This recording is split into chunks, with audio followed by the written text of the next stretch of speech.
चहू दिशेंना रात्रीचा किरकाळोख पसरला होता. रातकिडे अशुभ आवाजात किरकिरत होते. कुठून तरी घुबडे अभद्र घुतकार फुटत होता. निळसर आकाशगंगेत वर्तुळाकार चंद्र तेवत होता. अखंड भूतळावर त्या चंद्राचा निळसर मायावी प्रकाश पहुडला होता. हिवाळ्याचा महिना असल्याने वातावरणात गारव्याची उपस्थिती जाणवत होती. त्यासहितच वातावरणात निसर्गाने धुक्याचे पडदे उभे केले होते. त्या पडद्यांच्या आड जर काही अमानवीय लपलंच तर ते सामान्य मानवी नजरेला दिसूनच येणार नाही, इतका तो धुक्याचा रेशमी पडदा गडद पांढरा होता. कुठेतरी एका गार्डनमध्ये पार्टी सुरू होती. पार्टीत पाहुण्यांच्या गप्पा गोष्टी सुरू होत्या. वातावरणात एक मन प्रसन्नता जाणवत होती. पार्टीत पाहुण्यांच्या हातात काचेचा ग्लास, त्यात ओतलेली उच्च प्रतीची दारू डोक्यात नशेचा व्हायरस सोडून गेली होती. दारू प्यालेल्यांच्या डोळ्यांच्या पापण्या जड आणि गाल लाल झाले होते. पुरुषांच्या गप्पा एका बाजूला तर स्त्रियांच्या एका बाजूला असा एक गट पडला होता. गोल घोळक्यात उभे राहून दारू प्राशन करत पुरुष वर्ग बोलण्यात गुंतले होते, तर बाजूला असलेल्या बायकाही बोलण्यात गुंतल्या होत्या. बायकांचं नेहमीचंच तेच बोलणं सुरू होतं.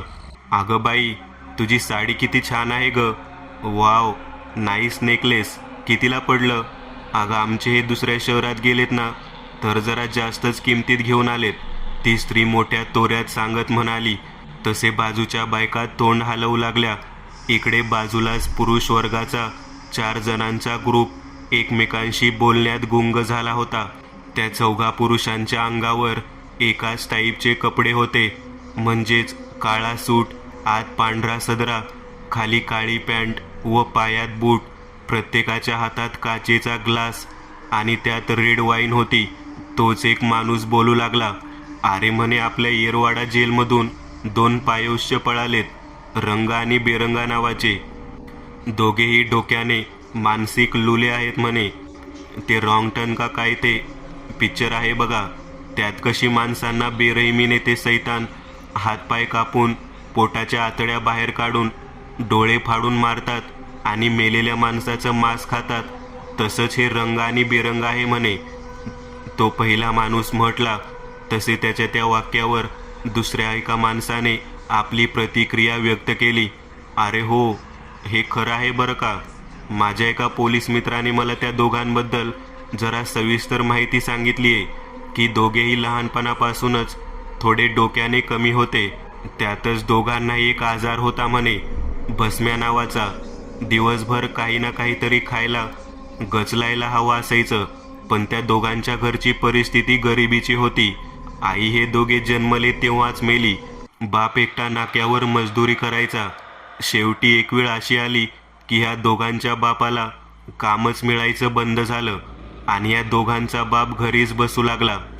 पैसा नसल्याने घरात राशन पाणी बंद झालेलं आणि या दोघं भस्म्यांची भूक दिवसेंदिवस आघोरपण वाढत चालली होती. त्यातच एके दिवशी म्हणे तो माणूस जो ही माहिती सांगत होता आणि उर्वरित तिघे कान देऊन शांतपणे अगदी उत्सुक होऊन ऐकत होते.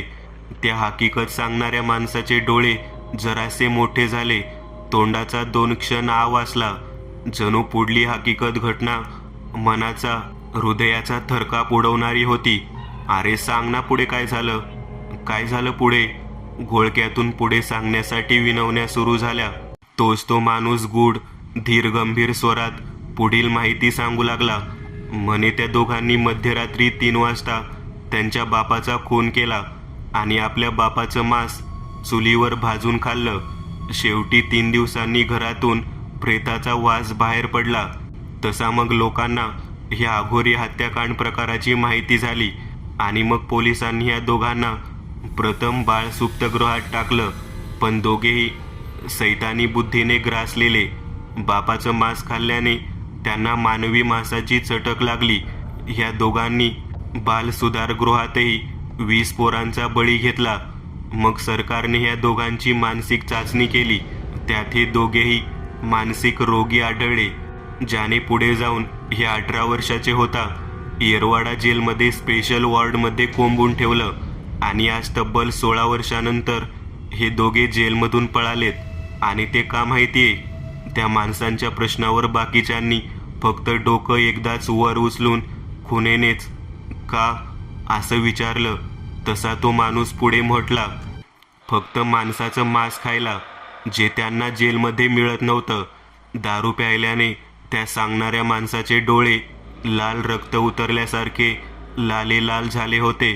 त्यातच त्याने सांगितलेली अंगाचा मुळाच्या देठापासून थरकाप उडवणारी हकीकत सर्वांचं मेंदू भीतीने सुन्न करून गेली होती. तोच काळा सूट, आत पांढरट सदरा, खाली पॅन्ट, पायात चकचकीत काळे बूट. त्याच ग्रुपमधून काशीनाथ जरासा आड बाजूला आला. त्यालाही माहिती ऐकून भीतीने लघुशंका आली होती. 20-22 पावलं चालून तो अशा ठिकाणी आला जिथे काहीशी घनदाट दाट झाडं आणि खाली कमरे इतकी झुडपे होती.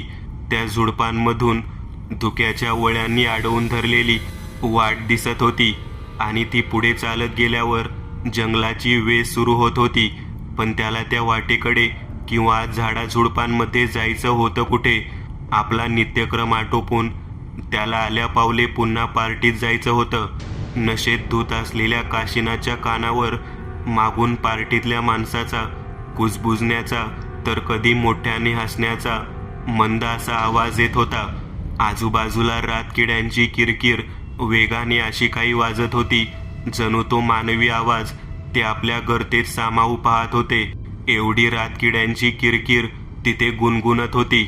आजूबाजूला अंधार आणि मंद असा कीटकांचा आवाज अंगावर थंडीपेक्षा जास्त शहारे उडवत होता. पण दारूच्या नशेत असलेल्या काशीनाथला कसलीच शुद्ध नव्हती. डोळ्यांच्या पापण्या जड झाल्या होत्या. अल्कोहोल आणि अजून बऱ्याचशा पदार्थांनी आपली जादू दाखवली होती.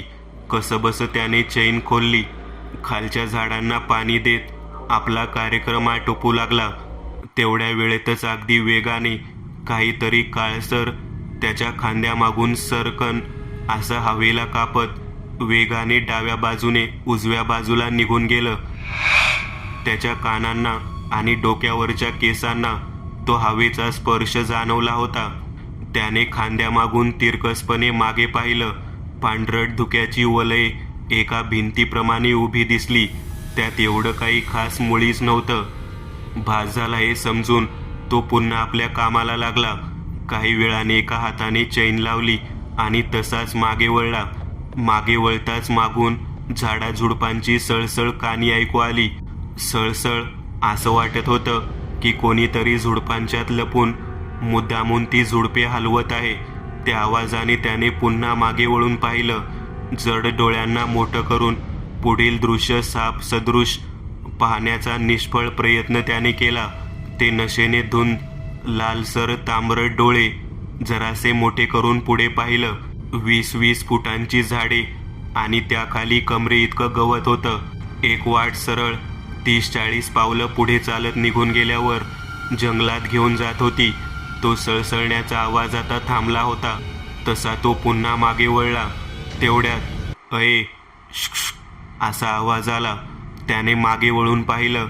डोळे मिटून पुन्हा उघडले आणि एकाच वेळेस 3दा पापण्या फडकावल्या.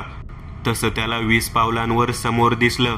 धूप जाड धुक्याची लाट हवेतून ढगांच्या पातळसर पुंजक्यासारखी पुढे पुढे सरकत होती आणि त्याच धुक्यात एक 5 फूट हाडकुळी आकृती उभं राहून उजवा हात वर करून काशीनाथला आपल्याकडे बोलावत होती.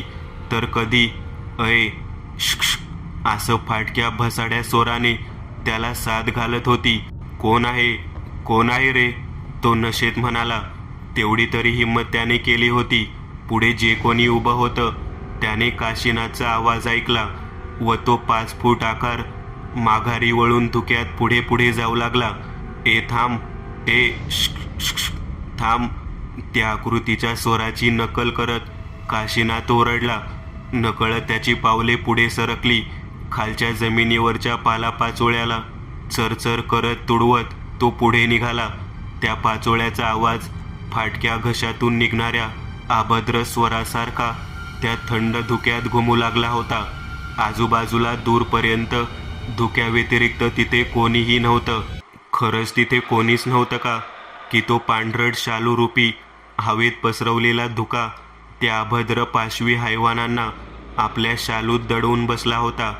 धुक्यातून सरळ गेलेल्या त्या वाटेने तो पुढे पुढे जात होता. सुकसुक, आले कुठे आहे रे तू? दारूच्या अंमली स्वरात तो आजूबाजूला पाहत म्हणाला. 3-4 पावलं चालून तो पुढे निघून गेला होता. इतक्यात त्याच्या मागे धुकं बाजूला सारलं जात एक लोखंडाचा फळा तिथे अवतरला. त्यावर लाल अक्षरांनी मराठीत नाव लिहिलं होतं, खतरा, मानवी अंश समाप्त. त्या काशीनाथचं नशीब किती फुटक होतं नाही. जी गोष्ट त्याच्या नजरेस पडायला हवी होती तीच नजरेआड झाली होती. आता ह्या क्षणाला त्याला हे माहितीही नव्हतं किंवा त्याला कल्पनाही नव्हती की तो एकटाच किर्र अंधारात जंगलात उभा आहे. सुकसुक, त्याने पुन्हा एकदा त्याच स्वरात हाक दिली. तसा ह्या वेळेस तसंच हुबेहूब प्रत्युत्तर आलं. आवाज आणि त्यानंतर एक पातळसर किन्नरी हसू आलं. जंगलातल्या स्मशान शांततेला चिरत तो आवाज दूर दूरपर्यंत वाहवत गेला. त्या आवाजाने झाडांवर घरट्यात झोपलेली पक्षी, पाखरे डोकं वर काढून पुढे पाहू लागले.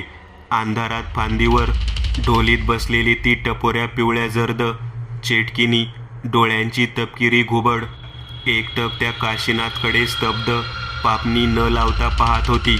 आजूबाजूच्या शांततेने, रातकिड्यांच्या किरकिरीने आणि त्या विलक्षण अंधकार व त्या खवखवत्या हास्याने त्या माणसाची बुद्धी ताळ्यावर आली होती. नशेचा अंमल असावा, पण किती? अर्धा तास, 1 तास की पूर्ण दिवस? पण त्या भीतीपुढे ती किती काळ टिकाव धरू शकत होती? त्याच्या जड पापण्या कोरड्या झाल्या. डोळ्यांना दिसणारी अंधुकशी नजर साफ झाली. साफ झालेल्या नजरेस प्रथम दिसलं ते दृश्य होतं. 20 पावलांवर एका वडाच्या झाडाच्या फांदीवर बसलेली ती घुबड, जी एकटक स्तब्ध चेहऱ्याने, डोळ्यांची पापणीही न लावता त्याच्याकडेच पाहत होती. तिची ती लकाकती चंदेरी नजर काळजात कट्यार घुसल्यासारखी जाणीव देत होती. समोर पाहतच त्याने एक औंढा गिळला.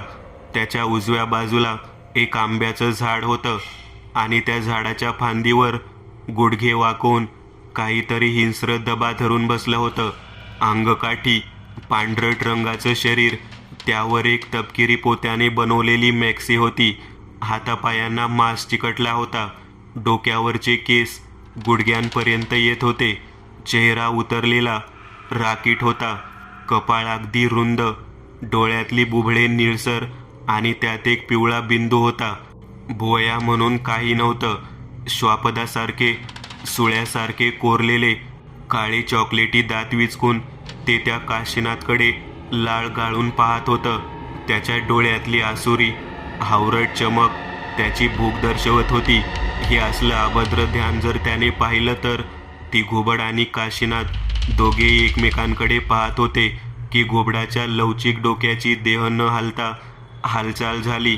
फक्त डोकं हललं. ती नजर आता त्या माणसांच्या डाव्या बाजूला वळली होती, जिथे ते ध्यान झाडावर दबा धरून बसलं होतं. त्या माणसाने ती घुबड जिथे पाहत आहे तिकडे पाहायला सुरुवात केली. औंढा गिळून त्याने पटकन वळून तिथे पाहिलं आणि जे दिसलं ते पाहून त्याचा श्वास जोराने बाहेर पडला. मती गुंग झाली. तिथे झाडावर काहीच नव्हतं. आता त्याला भीतीपेक्षा त्या घुबडाचा राग जास्त येऊ लागला. तसं त्याने हट हट हट तुझ्या आईला म्हणत त्या माणसाने खालच्या पालापाचोळ्यातून एक दगड उचलून हाती घेतला. तो वाकला त्यावेळेस मागे तो झाडावर बसलेलं ध्यान निळसर डोळ्यांनी आपल्या सर्वांकडे पाहत उभा होतं. दगड उचलून काशीनाथ उभा राहिला. त्यावेळेस मात्र मागे कोणीही नव्हतं. फडफड आवाज करत ते घुबड घुतकारत जंगलात आत निघून गेलं. जंगल गर्द होतं. 10-10 मीटर अंतर सोडून निस्तब्ध मुर्द्यासारखी झाडं उभी होती आणि त्या प्रत्येक झाडामागे काहीतरी गूढ लपलं होतं. तिथे असलेला प्रत्येक झाड आपल्या गर्भात एक गूढ लपवून उभा होता. काशीनाथ अशा ठिकाणी आला होता ज्या जागेत नरभक्षकांचं राज्य अस्तित्व होतं. त्या जागेत फक्त त्यांचा हुकूम चालायचा. बापरे, खूप लांब आलोय मी तर. जागेवरच लोटांगण घालत आजूबाजूला पाहत तो म्हणाला. तेवढ्यात ए शुश, पुन्हा तो आवाज आला. ए कोण आहे? समोर ये. तो खेकसला. समोर ये म्हणतोय ना. येऊ. एक घोगरा खर्जातला किन्नरी लोखंडावर घासल्यासारखा आवाज आला. पण तो आवाज, त्याला प्रत्युत्तर तरी कसं द्यावं? जर हो म्हटलं आणि काही अभद्र समोर अवतरलं तर आपलं मन ते दृश्य पेलू तरी शकेल का? येऊ मी. लाडीक स्वरातला घोगरा किन्नरी आवाज, त्या आवाजातला छन्नी स्वर काळीज फाडत होता, क्रूरता दर्शवत होता. शेवटी काशीनाथच्या पावलांनी माघार घ्यायला सुरुवात केली, कारण समोर काहीतरी भयान होतं, ज्याची क्रूरता त्या आवाजाने समजून येत होती. अरे बोल ना, येऊ मी. पुन्हा तो स्वर ऐकू आला आणि इकडे काशीनाथने मनातच धूम ठोकायचं ठरवून वळून गिरकी घेतली. 2 पावलांनीच तुफान वेग धरला होता. मरणाच्या भीतीने पावले घोड्यासारखी पळू लागली होती. 10-12 पावलं पळून झाली असतील. तेवढ्यात काशीनाथच्या मागे जे पातळसर धुकं पडलं होतं, त्याच पातळसर रेशमी धुक्याच्या पडद्याला चिरत एक बाण आला. एक पातळसर पण भक्कम लाकडी नळी आणि पुढच्या टोकाला होती टोकदार पात. ती पात अक्षरशः धुक्याला आणि हवेला चिरत असा विशिष्ट ध्वनी निर्माण करत एका हिंस्र श्वापदासारखी उगवलेल्या सुळ्यांचा डंक काशीनाथला द्यायला निघालेली. काशीनाथ जीवाच्या आकांताने पळत सुटला होता, पण नशिबाने साथ सोडली म्हटल्यावर सुटका शक्य नव्हती. मागून आलेल्या बाणाच्या पातीने प्रथम त्वचा, मग मांस आणि शेवटला आतल्या फेफड्यामधून रक्ताचे 5-6 शिंतोडे उडवत थेट बाहेर उसळी घेतली. धावता धावताच पूर्ण काशीनाथच्या देहाला एक झटका बसला आणि त्याची पावले जागीच थांबली. बंद ओठातून रक्ताची एक धार बाहेर येऊ लागली. मग नजर खाली गेली. बाण पाटणातून घुसून फेफड्यांना फाडून पुढच्या दिशेने बाहेर आला होता आणि रक्ताने माखलेली ती पात त्याच्या नजरेला दिसत होती. एका झाडामागून तो अंगकाठी आकार तोंडावर हात ठेवून फिदी फिदी हसत बाहेर आला. रंग्या, ए रंग्या. त्याच्या किन्नरी आवाजासरशी एका झाडाच्या फांदीवरून एक जाडसर काळसर आकार खाली झेपावला. जमिनीवर त्याचा भार पडताच धप असा आवाज ऐकू आला. अंधार असल्याने त्या आकृतीचा चेहराही दिसत नव्हता. फक्त अंधाराने दिलेला अभद्र आकार दिसत होतं. जेमतेम 6 फूट उंच, हातपाय अगदी बलाढ्य हैवानासारखे ताकदवर दिसत होते. डोक्याच्या जागी नुसते वाढलेले केस दिसत होते. अंधारात त्याचे चमकणारे ते हिरवे जर्द डोळे रोखून त्या अंगकाठी ध्यानाला पाहत होते आणि त्याच्या खांद्यावर होता एक धनुष्य. काय रे रंग्या, इतकी घाई कोणी करतं का रे? मी माझ्या मित्राशी गप्पा मारत होतो ना. ते अंगकाठी कलेवरासारखं भासणारं ध्यान म्हणजे बेरंगा. घोगऱ्या किन्नरी आवाजात त्या रंगाच्या काळसर आकृतीकडे अगदी निडरपणे पाहत म्हणाला. तसंही तो आकार होताच तसा. पाहणारा सामान्य मानवी जीव घाबरेल असा. पण त्या दोघांची जणू कट्टर मैत्री होती. त्या ध्यानाला त्याच्याशी बोलताना भीती वाटत नव्हती. काशीनाथ जमिनीवर गुडघ्यांवर बसला होता. छातीत रुतलेलं बाण असह्य वेदना देत होत्या. अरे बिचारा, किती दुखत असेल माझ्या मित्राला. बघतोयस ना रंग्या. रंग अद्याप जागेवरच स्तब्ध उभा, हिरवट डोळ्यांनी कधी बेरंगा तर कधी काशीनाथ दोघांकडे पाहत होता. मला जाऊ द्या प्लीज, प्लीज मला जाऊ द्या. काशीनाथने दोन्ही हात हलके जोडले. तसे तो हाताचा पंजा त्या अंगकाठी ध्यानाने त्याच्या 4 बोटात पकडला. अरे शॅडो, अरे हा बघ, हा माझा मित्र नाही रे. अरे ह्याच्या हाताची बोटं बघ, 5 आहेत. त्याचं तोंड पडलं. उदासीन चेहऱ्याने त्याने शॅडोकडे पाहिलं, मग पुन्हा काशीनाथकडे. ह्यावेळेस त्याच्या निळसर डोळ्यात अंगार भरला होता. ते सुळ्यासारखे दात रागाने एकमेकांवर आपटत त्याने एक हात मागे नेला आणि त्याच्या पाठीपर्यंत वाढवलेल्या केसांमधून तो 4 बोटांचा हात फिरवला व पुन्हा समोर आला. त्या हातात आता एक पातळसर तीक्ष्ण धार असलेली ब्लेड होती. स्पेशल गावठी इंग्लिश शिवी हासडत त्याने काशीनाथचं डोकं धरून तेच डोकं आकाशाच्या दिशेने वर केलं आणि नरडीवरती धारधार ब्लेड दाबली. तिची धार इतकी पॉवरफुल होती की नुसत्या दाबानेच कातडी मांस फाटून रक्ताची धार वाहू लागली. जिलवा फुटला. हालाल करून कोंबडी कापावी तशी ती धारधार ब्लेड उजवीकडून डावीपर्यंत कचकच आवाज देत फिरली. मांस फाडत रक्ताचा पूर वाहू लागला. कचकच विशिष्ट पाशवर आवाज करत काही सेकंदातच काशीनाथचं डोकं शरीरापासून वेगळं झालं. काळ्या कोटच्या आत असलेला पांढरट सदरा रक्ताच्या रंगाने लाल झाला होता. बाणाची पात जमिनीला एका स्टँडप्रमाणे टेकली जात. काशीनाथचं निर्जीव बिनडोक्याचं कलेवर विशिष्ट प्रकारे एका जागेवर स्थिरावलं होतं आणि त्या कलेवराच्या धड नसलेल्या गळ्यातून पाईपलाईन फुटल्याप्रमाणे रक्ताचा फवारा जमिनीवर उडत होता. काशीनाथचा तोंडाचा आव असलेला त्यातून जीभ बाहेर आली होती. डोळे सताड उघडे आपल्या सर्वांकडे पाहत होते. असं ते निर्जीव शिर हातात घेऊन त्या अंगकाठी ध्यानाने सरळ फुटबॉलप्रमाणे हवेत फेकलं व दात विचकत जागेवरच लहान मुलासारखं उड्या मारत हसत म्हणलं, लाव नेम रंग्या, लाव नेम.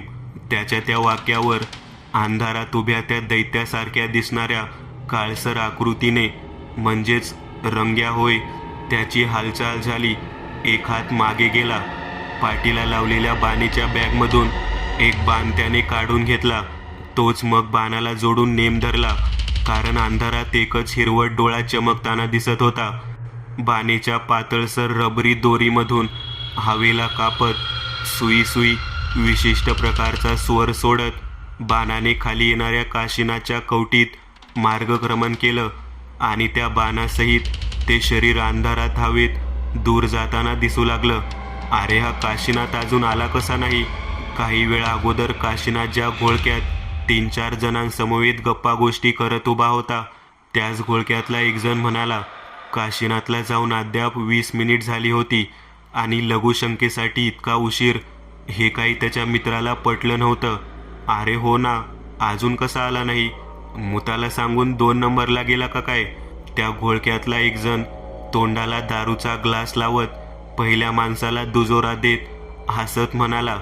बाजूला इकडे काळ्या रंगाचं मिनी शॉर्ट ड्रेस घातलेली स्त्री पार्टीतल्या फूड टेबलकडे काहीतरी खायला घेण्यासाठी पुढे जात होती.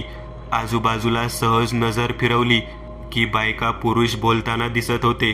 वातावरण कसं आनंदित प्रसन्नतेने भरलेलं होतं.